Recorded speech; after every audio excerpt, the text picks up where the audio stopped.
እህቶቼ በደንብ አዳምጡኝ። እናንተ ናችሁ መቼም በደንብ ብዙ ቦታ መዞር የምትወዱትና እንደው የሆነ ገዳም ልትሄዱ አስባችሁ ከሰዎች ጋር ትነጋገራላችሁ አይደል?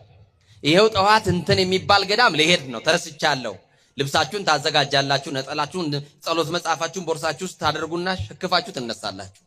ጠዋት ስትመጡ ደግሞ ወቅቱን ያልጠበቀ ልማድ አንስት አይደለ? የወር አበባ ያገኛችሁና ወይኔ ይሄው እጄ እንዳልጠመቅ ሰይጣን ዘጋብኝ ይባላል። ስለዚህ ሰይጣን የምናችሁን ሰማ ማለት ነው። የአፋችሁን እንበሉ እንጂ ምን የምናችንን የአፋችንን። ገዳም ልትሄዱ ስታስቡ ለሰው አትናገሩ። ዝም አጅሮ የልብ አያውቅም። የምንድን ነው የሚሰማው? የጆሮ ይሰሙኝ እንጂ የአፍ ነው የሚሰማው። ስለዚህ በጆሮ ስለሆነ የሚያደምጣችሁ። ስለዚህ በዝምታ እኛ የኢትዮጵያ ሊቅ በምን አሸነፍኩት አሉ? የሰማችሁ ነው።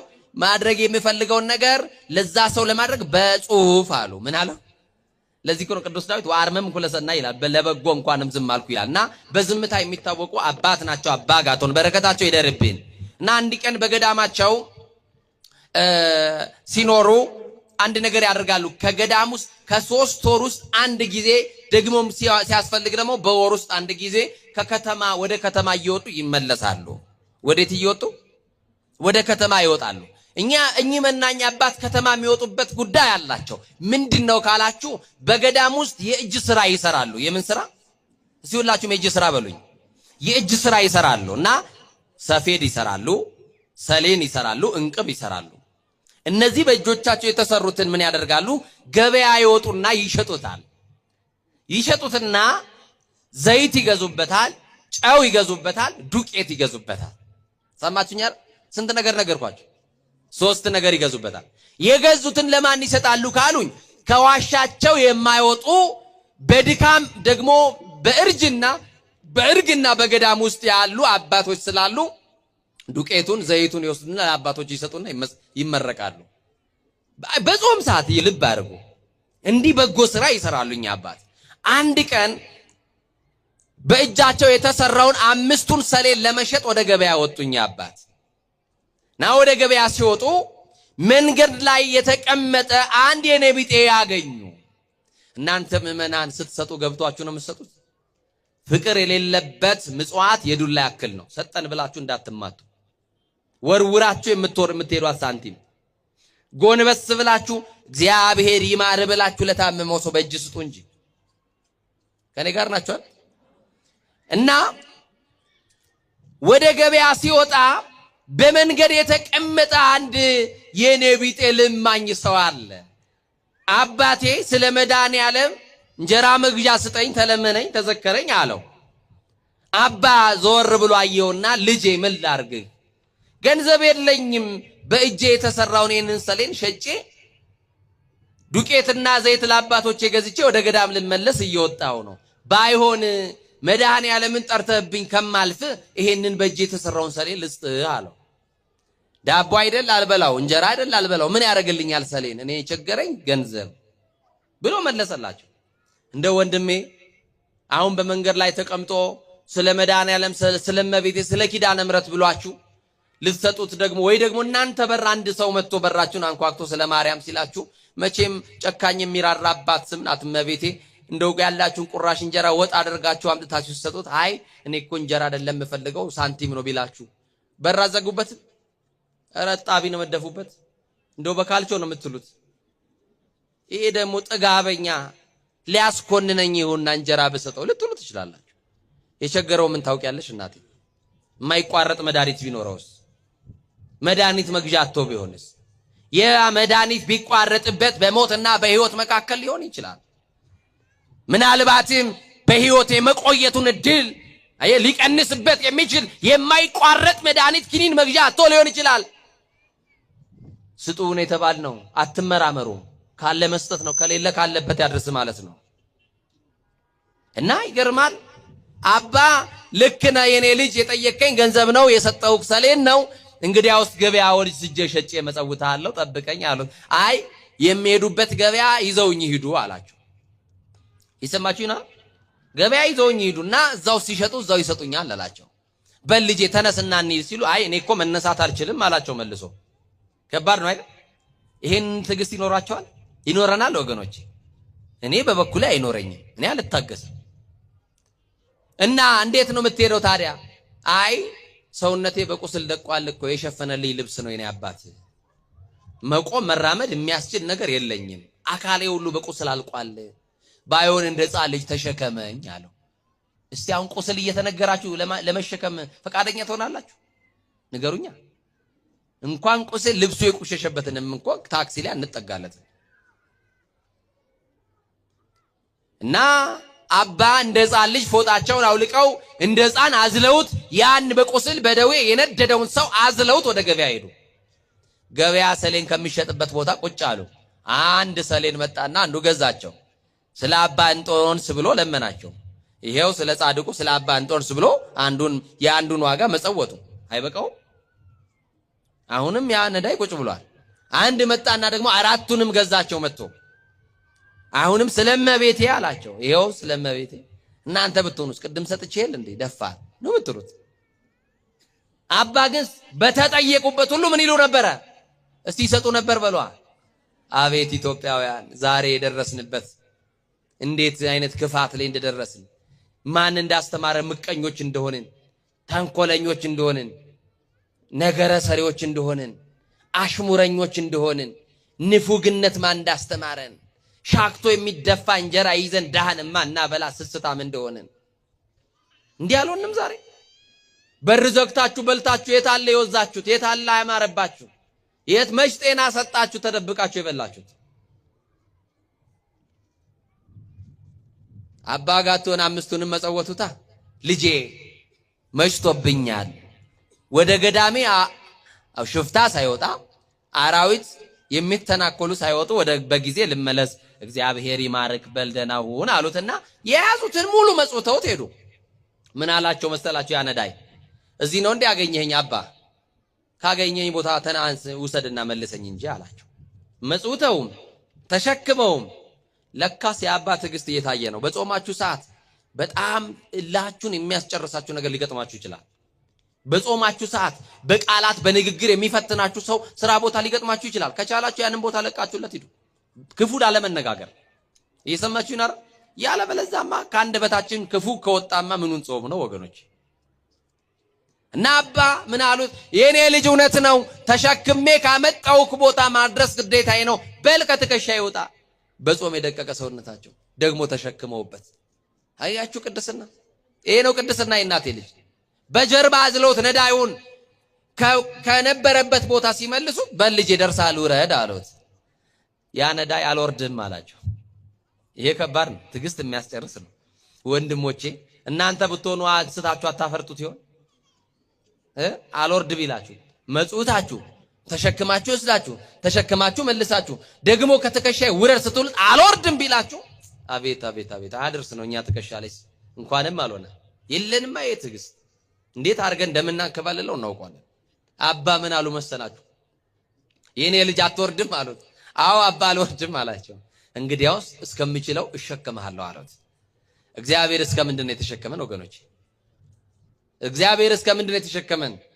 ይሄው ዛሬም አመጽ ነው፣ ዛሬም ዝሙት ነው፣ ዛሬም ርኩሰት ነው፣ ዛሬም ተንኮል ነው፣ ዛሬም ማሜት ነው፣ ዛሬም ምቀኝነት ነው፣ ዛሬም ኃጢአት ነው፣ ነገም ኃጢአት ነው። ዝም ብሎ ተሸክሞናል እስክንመለስ ድረስ። የቻለሽ ስላሴ ነው፣ የተሸከመን ስላሴ ነው። ቤት አይደለም የቻለን፣ እሱ ነው የቻለን። ማን ነው የቻላችሁ ምእመናን? እስቲ እግዚአብሔር ነው የቻለን የምትሉ እጃችሁን አውጡ።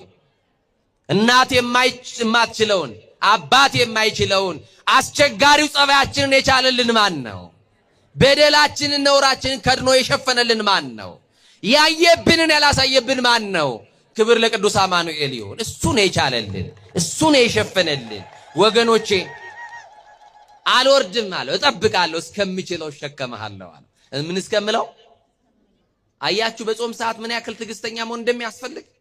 አያችሁ በጾም ሰዓት ቅድስናችን እንዴት እንደሚፈተን። እስከምችለው እሸከምሃለሁ አለ። ጠበቀ፣ አይወርድም፣ ጠበቀ፣ አይወርድም። እሳቸው ጸሎተ ማርያም ይዘው ያን እንደተሸከሙ ነው። ከሆነ ደቂቃ በኋላ ትከሻቸው ላይ ያለው ነገር የት እንደገባ አጡት፣ ቀልላቸው። ሲወርድ ግን አላዩትም። ዘወር ቢሉ ያ ነዳይ መስሎ ለካ በጀርባቸው የተሸከሙት 6 ክንፍ ያለው መልኩ የልዑላንን መልክ የሚመስል ክንፎቹን ዘርግቶ በትረ መስቀል ይዞ ቆሞ ወዳጄ አጋቶን ምጽዋት ተወደደችልህ፣ ትዕግስት ተፈትኖ አለ በትዕግስት አለፍክ፣ እውነተኛ ስጦታክ ጾምክ ድካምክ እርትምናክ ተጋድሎክ በእግዚአብሔር ዘንድ ተወደደልህ። ቅድም ነዳይ መስዬ በመንገድ ላይ የተቀመጥኩት እስከ ተጋድሎክ ድረስ ከመጨረሻው ላጸናክ ከእግዚአብሔር የተላኩት እኔ ቅዱስ ሚካኤል ነኝ አለው። በጾማችን ሰዓት በጎ ካደረግን ቅድስና ካለን እውነተኛ ምጽዋት ካለን ከታገስን ችሎ ማለፍን ከተለማመድን የጌታ መልአክ ሊያበረታን የጌታ መልአክ ሊደግፈን የጌታ መልአክ ሊያጸናን ወደኛ ይላካል። የሚያጽናናው የሚያጸናው ቅዱስ ሚካኤል ወደ ሕይወታችሁ ይላክላችሁ። በዚህ ጾም መቆም አቅቷችሁ የዛላችሁ ሰዎች የሚያበረታውን መልአክ ይላክላችሁ። በዚህ ጾም እንባችሁ እንዲታበስ እንባ የሚጠርገውን መልአክ ይላክላችሁ። ኪዳነ ምሕረት እንባችሁን ትጥረግላችሁ። በቤታችሁ ያለውን ጉድለት ትሙላላችሁ። በቤታችሁ ያለውን ቋጠሮ ትፍታላችሁ። ገንዘብ የማይመልሰውን ትመልስላችሁ። ስልጣን የማይፈታውን ትፍታላችሁ። በቤታችሁ ያለውን የምታነቡበትን የተዘበራረቀውን ሰንሰለታማ የሆነውን ጥያቄያችሁን እሷ ትፍታላችሁ። እና በጾማችን ሰዓት ቅድስና ያስፈልገናል። ስለዚህ በጾማችን ሰዓት ጸሎት፣ ስግደት፣ ምጽዋት አስተባብረን ልንይዝ ያስፈልገናልና እግዚአብሔር መንፈስ ቅዱስ በሰማይ መዝገብ አከማችሁ እንደተባልን በጎ በማድረጋቸው በሰማይ መዝገብ እንደጠበቃቸው በጎ ምግባር የሰማችሁ ነው አይደል? ያ መዝገብ ክርስቶስ ለፍርድ ሲመጣ እንዲህ ይለናል። የሰማችሁ ነው። ምን ተገበርኪ ምን ሰራሽ ይላል። አይቴ ነበርኪ የት ነበርሽ ብሎ ይጠይቀናል። ብራብ አብልታችሁኛል። ይሄ መዝገብ ነው። አያችሁ፣ የሚጻፍ ነው። ለተራበ ማብላት ለእግዚአብሔር ማበደር ነው። ለድሃ 10 ብር ስትሰጡ ለእግዚአብሔር ጋር 20 ብር እንዳላችሁ እንደተቀመጠላችሁ አስቡ። መዝገብ ነው። የወደቀን ስታነሱ እግዚአብሔር በክፉ ቀን አብሯችሁ እንደሚቆም በወደቃችሁ ሰዓት እግዚአብሔር እንደሚደግፋችሁ ይሄን አምናችሁ ስጡ። ቤተክርስቲያን ስታነጹ በሰማይ መቅደስ እንደሚታነጽላችሁ አስቡ። ሰማችሁኝ አይደል? ለቤተ መቅደስ መጋረጃ ስትገዙ ለቤተ መቅደስ መብራት ስታበሩ እናንተም ደግሞ ጨለማ የሌላባትን ሀገር እንደምትወርሱ አስቡ። በጎ አድርጉ፣ ይቅር ተባባሉ። የሰማችሁኝ አይደል? አዎ ዘንዶ ዛሬ እየተደዋወላችሁ እንደው አንድ ፋሽን አለች። ጾም ስትገባ ምን ይባባላሉ ሰዎች በየፌስቡኩ በየምኑ ጾም ሊገባ ስለሆነ ሳላውቅም አውቄም የበደልኳችሁ ይቅር በሉኝ ይባላል። በፌስቡክ ይቅርታ የለም። የበደልከውን ሄደ ይቅር በለኝ ወንድሜ። ሰማችሁኝ አይደል? በአመት አንድ ጊዜ ወይም ደግሞ ጾም በገባ ጊዜ የይቅርታ ቀን ተብሎ አይደለም። ወንድምህ በበደለ ጊዜ ሁል ጊዜ ይቅር በለው ተብሎ ተጽፏልና ነገ ደግሞ እንደምናውቀው የምንወዳት ቀን ናት። ምንድነው ነገሩ? ነገ ምንድነው? አረ ንገሩኝ።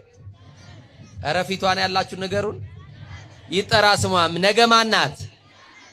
ምህረት የተቀበለችበት ለሰው ልጅ አልቅሳ ልጄ ወዳጄ ብላ አልቅሳ ለኛ ሊምረን እምርልሻለሁ ያለበት ቀን ነው። ሁላችንም በኪዳነ ምሕረት ምሕረት የምናገኝበት ቀን ነው።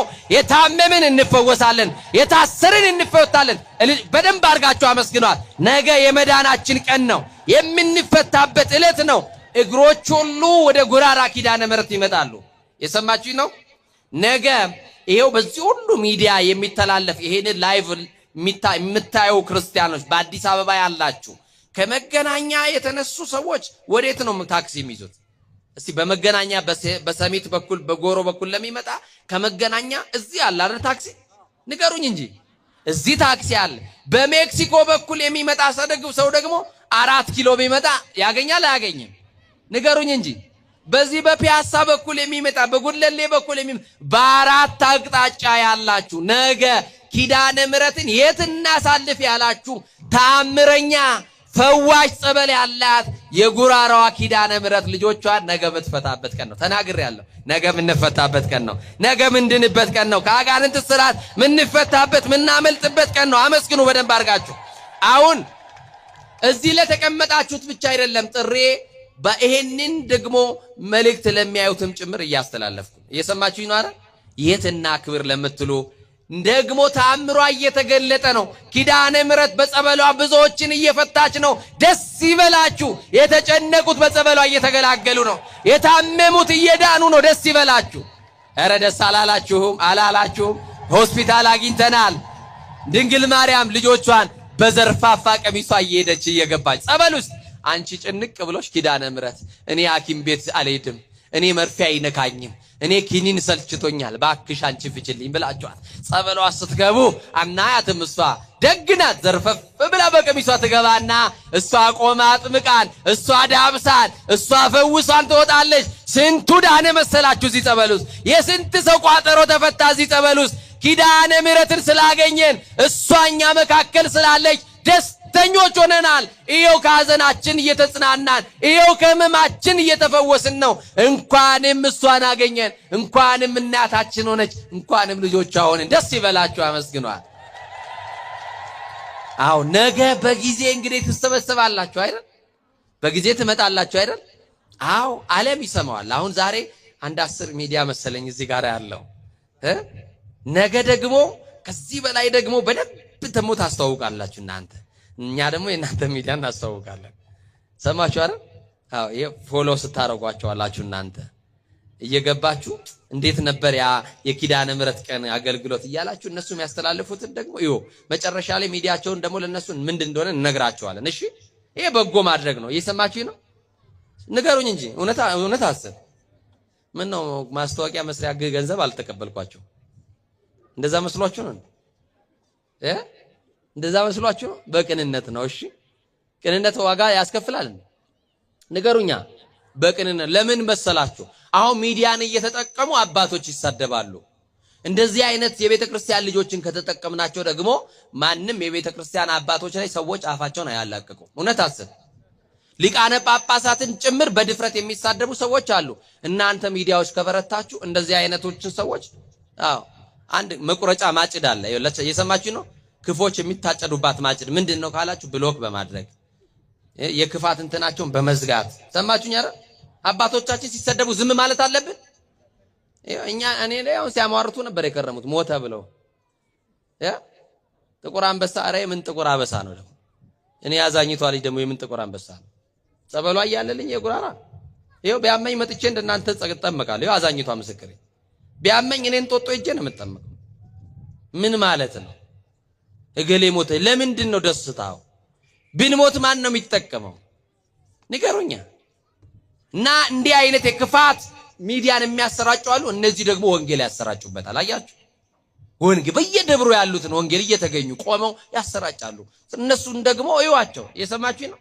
የሚሳደቡ ሰዎች ላይ ሲገቡ በሺዎች የሚቆጠሩ ላይቫቸው ላይ ገብተው ይሰማሉ። ቁጭ ብለው አይሰማም? አይገርምም? ፖለቲከኞችን ያዳምጣሉ። ተሳዳቢዎችን አክቲቪስትን ነን የሚሉት ያዳምጣሉ። እናንተ ወንጌል አዳምጡ። ምን አዳምጡ? ወንጌል አዳምጡ።